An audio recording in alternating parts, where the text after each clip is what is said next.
Hello आ गए। अभी हम लोग फाइनल कर्टोसिस देखते हैं। कर्टोसिस कर्टोसिस कुछ भी बोलो। जैसे स्क्यूनेस में हमारे पास तीन ऑप्शन थे, इसमें भी तीन ऑप्शन है, तीन टाइप्स थे। वैसे इसमें भी हमारे पास तीन है। So what is skewness? क्या था हमारा? Skewness is degree of asymmetrism. So kurtosis क्या है? Kurtosis is nothing but flatness. So flatness is subjective ना। अगर तुम लोग ये टेबल के बारे में बात करो तो ये है फ्लैट। और अगर तुम मार्स पे जाओ जहां पर फ्लैट जमीन होती नहीं है, तो वहां पर किस चीज को फ्लैट बोलेंगे? थोड़ी उबड़ खाबड़ कम रहेगी तो उसको फ्लैट बोलेंगे। उसका जो बेस लाइन है वो होता है तुम्हारा, एक समझो, अब समझो ये तुम्हारा ग्राफ है, राइट? तो ये समझो ये है तुम्हारी एग्जैक्ट फ्लैटनेस। इसको तुम बोलोगे नॉर्मल। ये है तुम्हारी फ्लैटनेस की बेस लाइन। अभी नॉर्मल है तो ऑब्वियसली दो होंगे, एक होएगा नॉर्मल के ऊपर, एक होएगा नॉर्मल के नीचे। इसको हम लोग बोलते हैं पॉजिटिव। पॉजिटिव नेगेटिव पेपर में मत लिखना, ठीक है? मैं तुम लोगों को इसके नाम बताता हूँ। और नीचे वाले को हम लोग बोलते हैं नेगेटिव। अब इसके तीन नाम ध्यान से सुनो। नॉर्मल वाले को हम लोग बोलते हैं मिसोकुल्टिक, KURTIC, मिसोकुल्टिक। पॉजिटिव वाले को हम लोग बोलते हैं लेप्टोकुल्टिक। कुल्टिक कुलकुरे कुछ भी बोलो जो तुम्हें बोलना है। और नेगेटिव वाले को हम लोग बोलते हैं प्लैटीकुल्टिक। इसके प्रोनाउंसिएशन जो भी है तुम लोग आपस में डिसाइड कर लो, बस तुम लोग फील ले लो अभी फिलहाल। तो leptokurtic, sorry, leptokurtic is positive, platykurtic is negative. अभी ये जो नॉर्मल है इसका कर्टोसिस हमेशा 3 होता है, ऐसा अज्यूम किया गया है सब लोगों ने, तो हम भी करेंगे। So define kurtosis. The degree of flatness is known as kurtosis. Second, it is usually compared to normal. Leptokultic has high peak, and इन दोनों वर्ड्स का मतलब होता है lepto means positive, kurtic means peak. And next, platokutic. What does plateau means? Plateau means flat peak. Platokutic has broad peak. ठीक है, flat and broad peak. ये हो गया तुम्हारा सेकंड पॉइंट। बस इतने ही पॉइंट काफी है, और ये डायग्राम अच्छे से बना देना, मजा आ जाएगा। एंड अभी इसका फॉर्मूला ऑब्वियसली है, वो है coefficient of kurtosis. What is coefficient of kurtosis? Is equals to μ4 upon sigma raise to 4 minus, जब रिजल्ट तुम लोगों को गेस करने बोला होगा कि वो इज लिप्टोक्रेटिक है, प्लेटोक्रेटिक है, क्या है, तो कोएफिशिएंट निकालने के बाद if coefficient less than 3 it's प्लेटोकोटिक.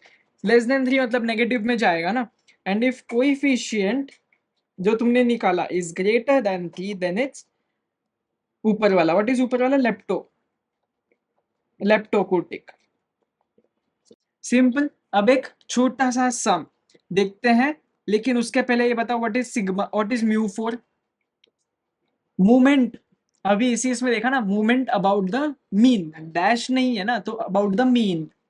Okay, तो अभी एक छोटू सा कंप्यूट द कर्टोसिस. तो कुछ भी बोला हो, कर्टोसिस का फॉर्मूला लिखो. Coefficient is equals to μ4 upon 4 minus 3. So μ4, what is μ4? Raw data के लिए अबाउट द मीन क्या फॉर्मूला है? Summation of x minus X bar raise to क्या है? 4 है ना, तो raise to 4 upon n. And what is sigma? Square root of x minus X bar the whole square upon n. So your x is 2, 3, 5, 7, 4, 8 and 1. Calculate directly x minus x bar square. तो इसका mean क्या है? It's 30 upon 7. इसको add करेंगे तो क्या आएगा? 30. The answer is approximately 4.2857. 4.2857. अब कैलकुलेटर पे डालो और इन दोनों को निकाल लो तुम लोग. तब तक मैं भी डायरेक्ट लिख लेता हूँ, ठीक है? ये आ चुके हैं तुम्हारे आंसर. तो पहले μ4 निकालेंगे. μ4 कैलकुलेट करो. सो व्हाट इज इसका summation? 391.42 divide by what is n? n is 7. तो ये आ रहा है 55.91.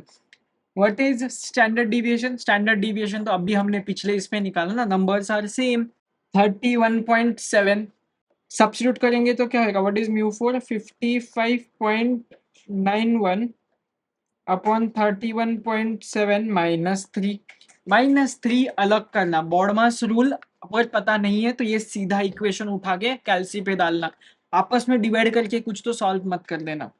सो ये आ रहा है -1.23। सो क्या बोला है? कॉमेंट ऑन द रिजल्ट, बताओ। If it's less than 3, if it's negative it's called as नीचे वाला। व्हाट इज नीचे वाला called? Flat. What does flat means? Plateau. Plateau means platykurtic, platykurtic kurtic kurtosis, platykurtic. ठीक है, तो ये है प्लेटो, ये है तुम्हारा कटोसिस। इतना ही था इस वाले चैप्टर में। बस इस चैप्टर में से ये 4 कॉन्सेप्ट्स अच्छे से कर लो, बहुत हो गया पेपर में। अगले वाले सीधा चैप्टर में हम लोग प्रोबेबिलिटी वगैरह वो सब देखते हैं, वो भी बहुत ईजी है। तो अगले चैप्टर में मिलते हैं, तो इसकी प्रैक्टिस करना और तब तक अगले लेक्चर में मिलते हैं। चलो बाय बाय।